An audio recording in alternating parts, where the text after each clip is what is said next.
सभी कक्षा 12 जीव विज्ञान के बच्चे ध्यान देंगे कि बायोडायवर्सिटी के बारे में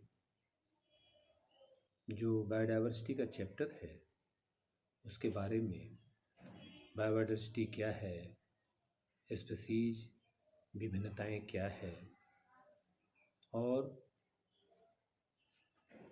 बायोडायवर्सिटी हमारे इंडिया में क्या है और हमारे इंडिया का एरिया कितना है वर्ल्ड की तुलना में।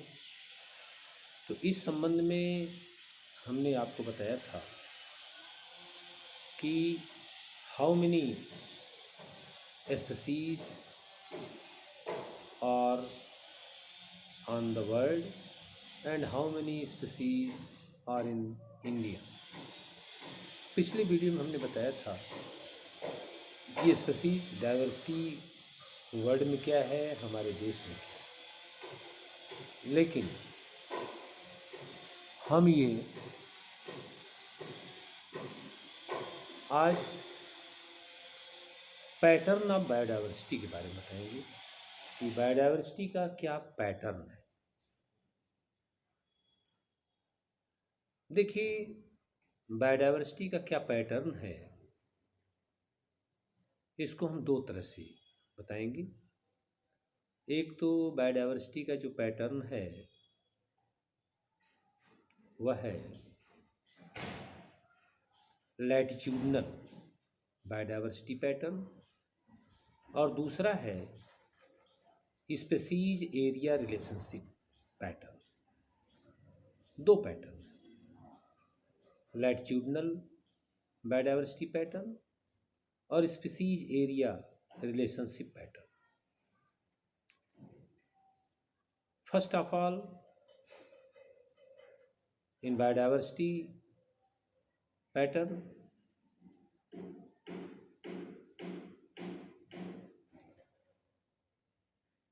अगर हम ये ध्यान से आकलन करें तो पूरे वर्ल्ड में स्पीसीज की जो डाइवर्सिटी है वह एक समान नहीं है, वह एक समान नहीं। भिन्न भिन्न स्थानों पर भिन्न भिन्न प्रकार की ये बायोडाइवर्सिटी पाई जाती है।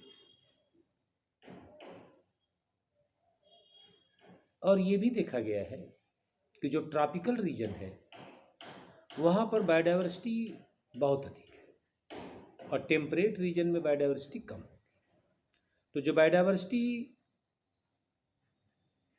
जो ट्रॉपिकल रीजन की है, ट्रॉपिकल रीजन की जो बायोडाइवर्सिटी है वो टेम्परेट रीजन की तुलना में 10 टाइम मोर होती है, 10 गुना अधिक होती है।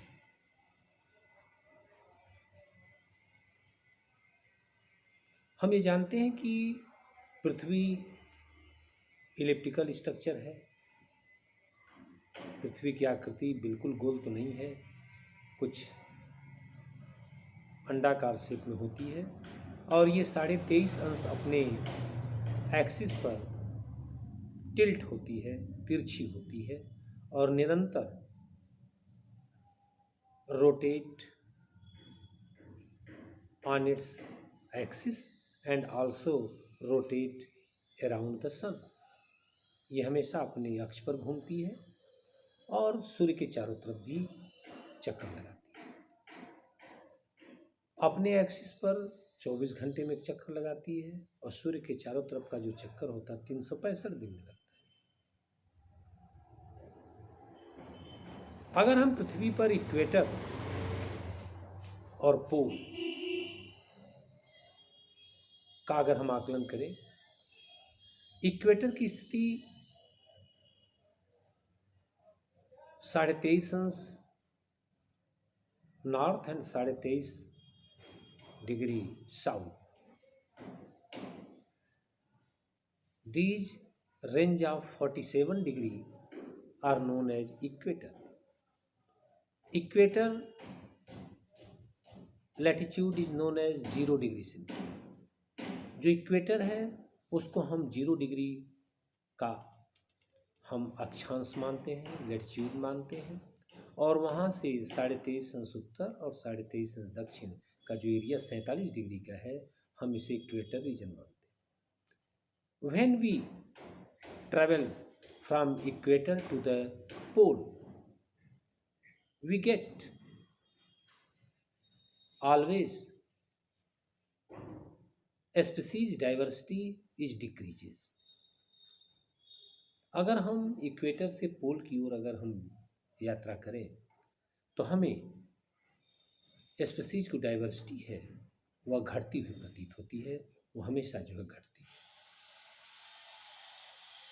ऐसी स्थिति में अगर हम ये आकलन करें कि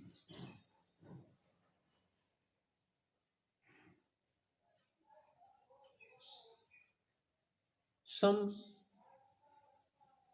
area belongs to Amazon rainforest which is situated in South America. We observe that, scientists observe that near the equator in Colombia there are 1400 species or birds are present, but in 41 degree latitude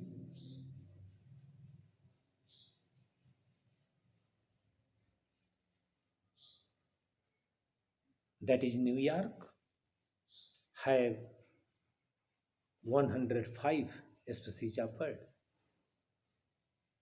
and in 71 degree latitude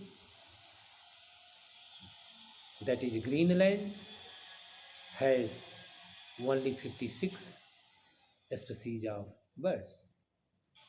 So in this way the species of birds always decreases from equator to the pole। देखिए मैंने ये बताया कि अगर हम south America का जो Amazon rain forest है उसमें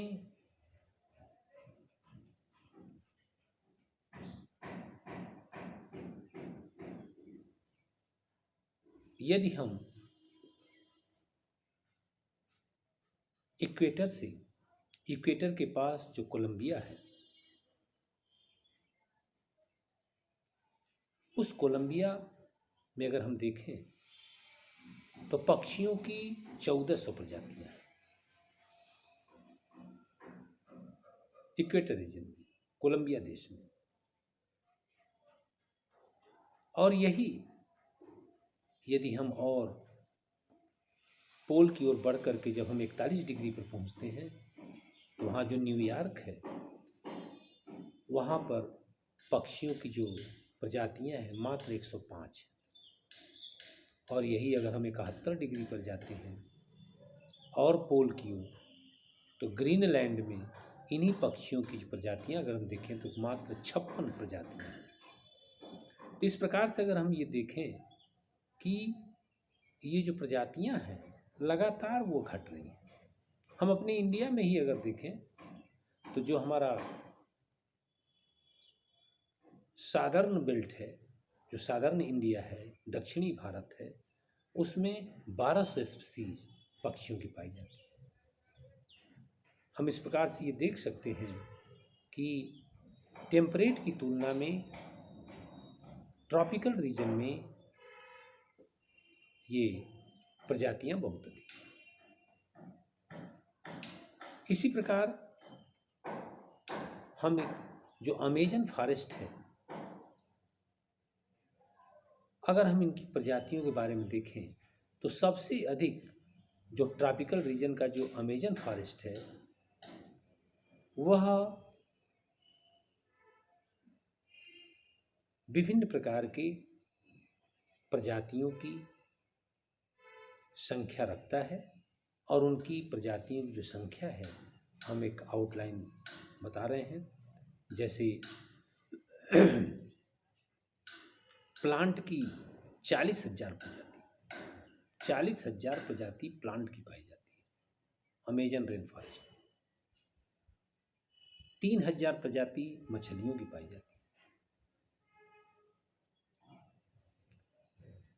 1,300 प्रजातियां बर्ड की पाई जाती है,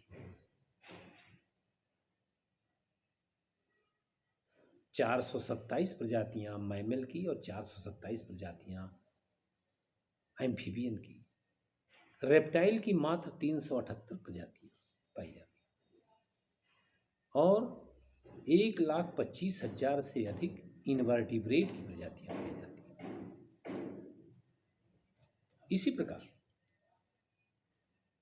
अगर हम ये देखें कि ये प्रजातियां इतनी अधिक जो है इनमें है, और अगर हम ये भी आकलन करें कि अभी भी scientist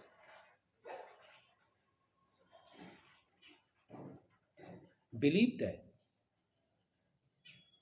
more than 2 lakh species are waiting to be discovered and named. Scientist आज भी विश्वास करते हैं कि 2 लाख से अधिक प्रजातियां अभी भी डिस्कवर होने के लिए और डिस्क्राइब करने के लिए बाकी हैं। अमेजन में तो इस प्रकार से ये प्रजातियां जो मिलती हैं, इनमें अगर हम तुलना करें कि ट्रॉपिकल में और टेम्परेट में इतना क्यों कमी है, ट्रॉपिकल की तुलना में टेम्परेट में प्रजातियों की संख्या जो बहुत कम है, ऐसा क्यों? तो इसके लिए 3 बातें कारण बनती हैं। पहला जो फैक्टर है, टेम्परेट में ग्लेशिएशंस होते हैं, इसलिए बहुत सी प्रजातियां एक्सटिंक्ट हो जाती हैं, जबकि ट्रॉपिक्स में ऐसा कुछ नहीं होता, इसलिए इनकी प्रजातियां ट्रॉपिक्स में अधिक होती हैं। दूसरा, टेम्परेट में सीजन्स होते हैं, गर्मी है, जाड़ा है, बरसात है, लेकिन ट्रॉपिक्स में ये चीज़ें नहीं होती।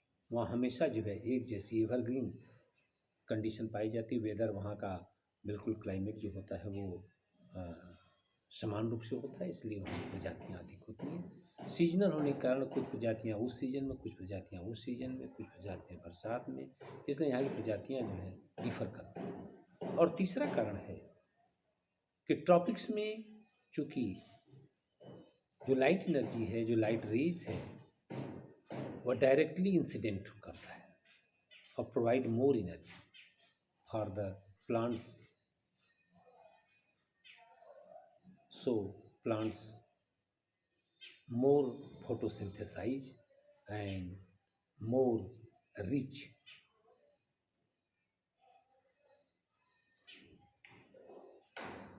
But in temperate,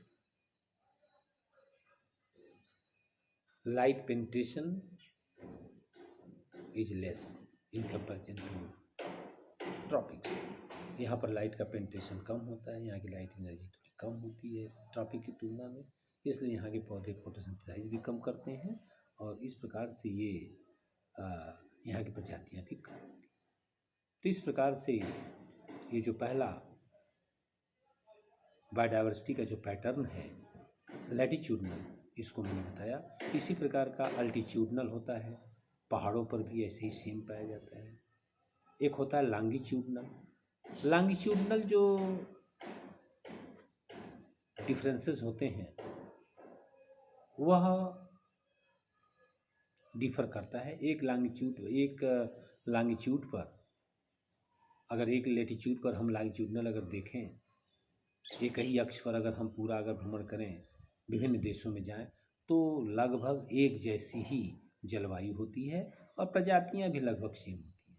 लेकिन अगर हम लैटीट्यूड पर चलते हैं तो इक्वेटर से पोल की ओर हमेशा घटती है। उसी प्रकार अगर हम पहाड़ों पर चढ़ते हैं, ज़मीन से जब हम ऊपर चढ़ते हैं, तो ठीक लैटिट्यूडनल बायोडाइवर्सिटी की तरह पहाड़ों पर भी डाइवर्सिटी जो है वो प्लेन से और ऊंचाई पर कम होती जाती है। तो इस प्रकार से ये बायोडाइवर्सिटी का पैटर्न है जिसको मैंने बताया। दूसरा पैटर्न दूसरे दिन दूसरे वीडियो में बताएंगे। धन्यवाद।